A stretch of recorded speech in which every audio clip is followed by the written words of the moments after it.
we're used to school catchment areas, but now there is a new postcode lottery in play in the Times.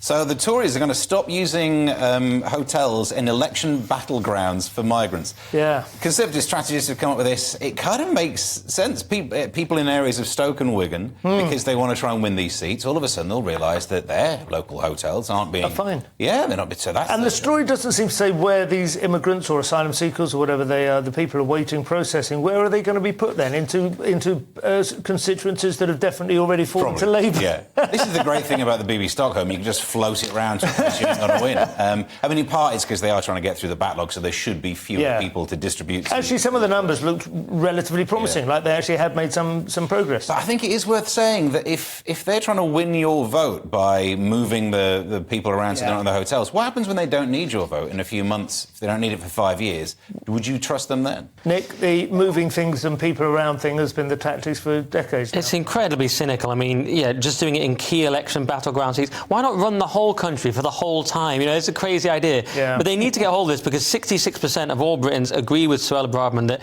immigration is an existential threat. So Rishi's speech was so out of touch with this at the conference when he talked about A-levels and HS2 and smoking. So they need to do something. But just quickly, it says of the polling, the people that couldn't vote Reform, if they couldn't vote Reform, only a quarter would go to the Tories, but 40% wouldn't vote at all. And that's what the Tories are facing. People who are just not going to vote at all until they bring in Farage, of course. Absolutely. It was interesting, wasn't it, the recent by-election that they didn't lose by much and 10% of the votes went to parties to the right of the Tory party. So if they can find some way to neutralise those or persuade voters that those will be votes wasted rather than as a protest, they do still have a chance. But they need Farage because no one trusts Sunak to do that. But it's getting people out, as you say. I don't think many people do change their vote over the course of a lifetime.